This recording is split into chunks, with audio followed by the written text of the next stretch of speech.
Hola, soy Yesenia de E-Commerce Business Club y bueno, hoy voy a hacer una entrevista a Sergio Lupa, que viene desde Chile y nos va a contar un poquito sobre su caso, cómo ha empezado en este mundo y bueno, para ponernos un poco en antecedente le voy a preguntar pues de dónde parte, ¿no? De qué era de ti antes de entrar en el club, un poquito que nos cuentes cómo ha sido ese punto de inicio. Perfecto. Bueno, mi nombre es Sergio Lupayante. Todos me conocen como Lupa. ¿Por qué? Porque es mucho más corto. Desde chico que me dicen Lupa, cuando mi papá se llama Sergio, mi abuelo se llama Sergio, yo me llamo Sergio. Lupa grande, Lupa al medio, Lupa chico, Lupa, mi hijo ahora es Lupa, Lupa. Entonces, el legado queda. Es mucho más fácil decir Lupa que Lupayante. Tengo 38 años, de profesión soy ingeniero comercial, que acá en España es una mezcla entre economía, finanzas, marketing, recursos humanos, administración. Vale. Con una maestría en finanzas. Desde que salí de la universidad me dediqué a trabajar en banco, en el área financiera. Por lo tanto, siempre tuve la idea de que quería ser un gerente y siempre tuve la idea que iba a trabajar para alguien y quería ser alguien importante dentro de la institución. Pero de a poco como que se fue perdiendo un poco ese encanto y decir, no es lo que yo quiero. Me casé, empecé a tener familia y no tenía mucho tiempo con mi familia, lo que de a poco me hizo pensar que esto no era lo mío. Independientemente había estudiado, había 5 años de carrera, más 2 años de un magíster en finanzas, de mucho estudio, que de repente dije, esto no es lo mío. Surgió justo el contexto de que mi cuñado, y yo siempre lo menciono, se fue a vivir a China 2 años y llegó con esta idea de hacer e-commerce. Y siempre me decía, hazlo, renuncia. Yo sé que te va a gustar, es el futuro. Yo lo veía sufrir cada vez que iba a su casa y que se enojaba y decía, ¿para qué voy a hacer algo? Y arriesgarme, ¿por qué? Porque entre hipotecas y hartas cosas que cuando uno tiene familia tiene que pagar, no estaba seguro. Hasta que le empezó a ir bien. Y yo dije, ok, esto puede ser. Y empecé a probar. Y empecé a vender, a crear páginas web. Lo hice, bueno, él me ayudó mucho, pero no tenía comunidad. Por lo tanto, tenía muchos miedos.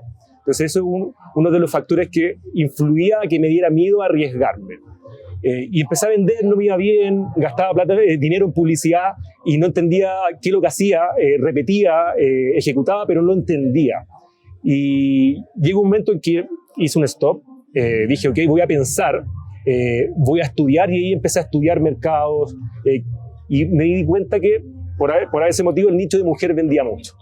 Ok, empecé a probar productos de mujeres y empecé a vender. No fue fácil al comienzo, pero se me hizo fácil identificar un problema, que es lo que yo busco en producto, identificar problemas para después solucionarlos.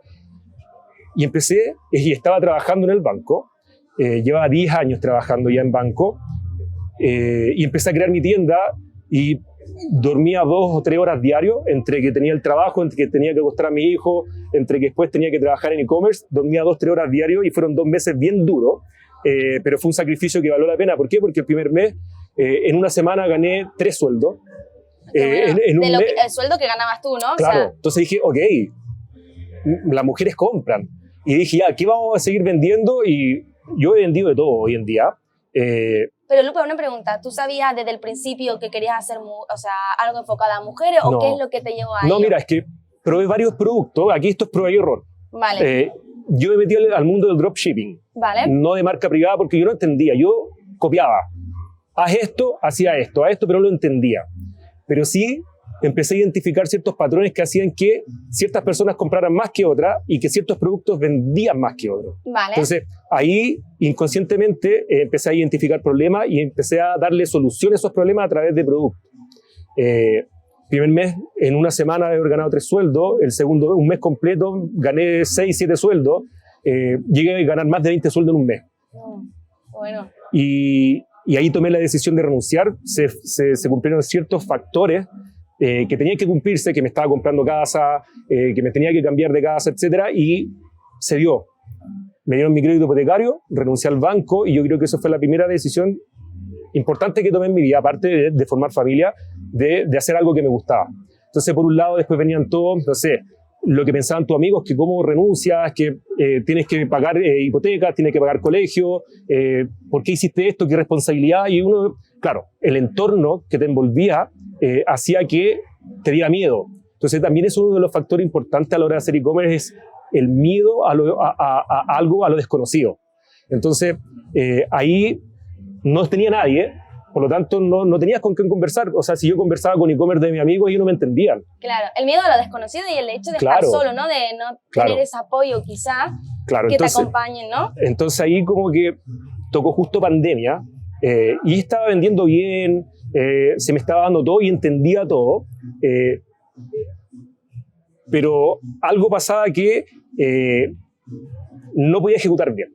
Entonces, partí haciendo todo, pero después no podía hacer todo. ¿Por qué? Porque desde servicio al cliente, desde contestar los mails, desde vender, desde hablar con los proveedores en China, desde absolutamente todo.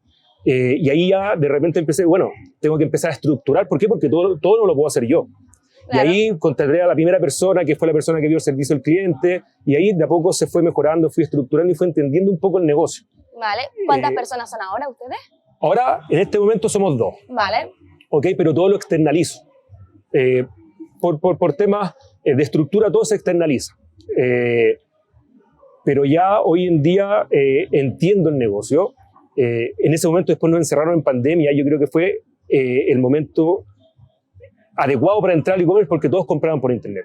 Vale. Pero sí había muchos problemas que, no sé, tenía que entregar 2.000 órdenes y el proveedor me cerró. ¿A dónde voy? Y ahí empecé a buscar proveedores privados en China y ahí encontré uno y con él sigo trabajando. Pero después problemas que tú decías, ok, renuncié, pero tengo que asumir estos problemas.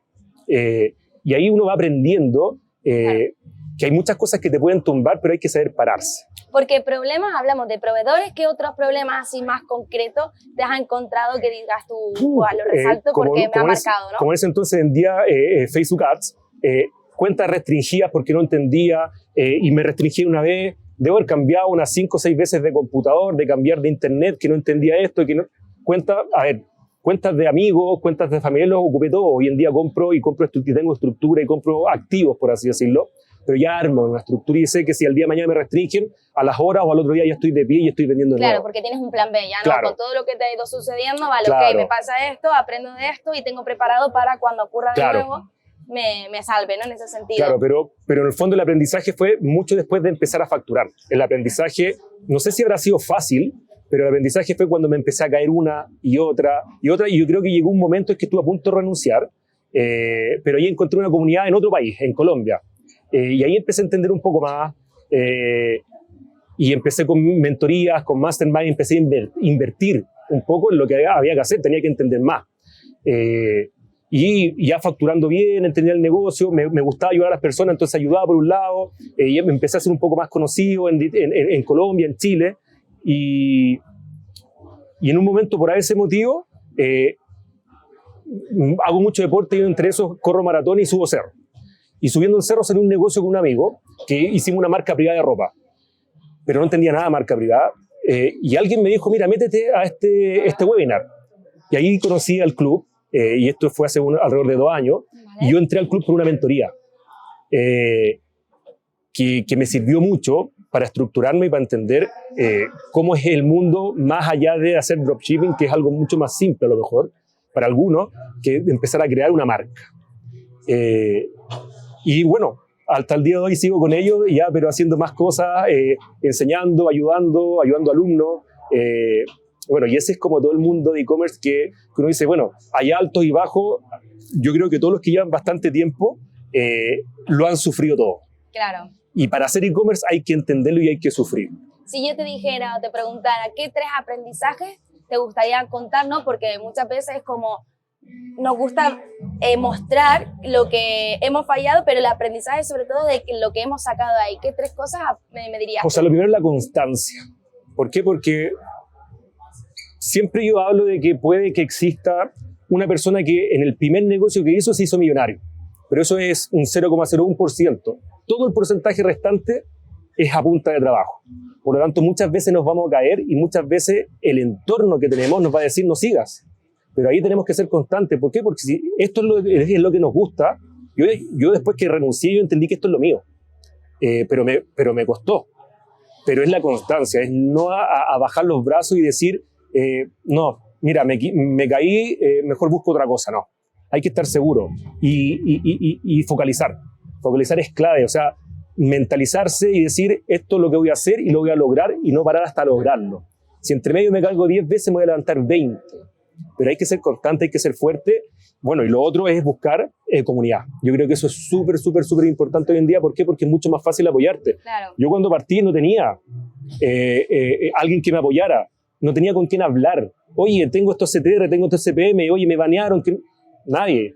No tenía con quién apoyarme. Entonces, una de las cosas que yo siempre digo a las personas que están partiendo de e-commerce es busquen comunidad, porque les va a servir mucho para apoyarse. Porque todos van a estar en la misma sintonía, todos van a tener las mismas preguntas y al final todos se van respondiendo entre ellos. Y es súper bueno hacer comunidad. Súper. Y si yo te preguntara, que no sé si te puedo preguntar, la facturación a día de hoy, más o menos. He facturado mucho más de 7 cifras hoy en día. Genial. Pero claro, de repente uno dice mucho más de 7 cifras, pero así han sido 4 años de puro esfuerzo. Todo el trabajo que hay detrás, Sí. ¿no? Que no es llegar y decir, venga, he facturado esto, sino, No, esto es un oye, proceso. lo he logrado gracias a todo el camino Sí. que he ido haciendo, Sí. ¿no? Esto es un proceso. Al final, uno siempre es impaciente y el ser humano de por sí es súper impaciente y no está mal. Querer vender no está mal. ¿Por qué? Porque es el propósito de hacer e-commerce, es vender. ¿Ok? Pero lo que está mal es no entender el proceso. O sea, uno no llega a vender de entrada sin conocer lo que pasa. Entonces, por eso sirve mucho la comunidad. Yo siempre aconsejo que tomen mentorías, ya sean gratis, por internet. Hay que informarse antes de hacer las cosas. No es fácil, no es para todos, pero sí es lograble si es que uno sigue un plan. Claro. Estrategia. Es como cuando un general va a la guerra.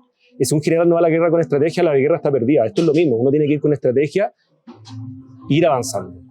Súper bien. Genial, Lupa. Pues nada, la verdad que me ha gustado mucho la entrevista. Te doy las gracias. No, gracias a ti. Y nos vamos viendo. De todas maneras. Genial, gracias.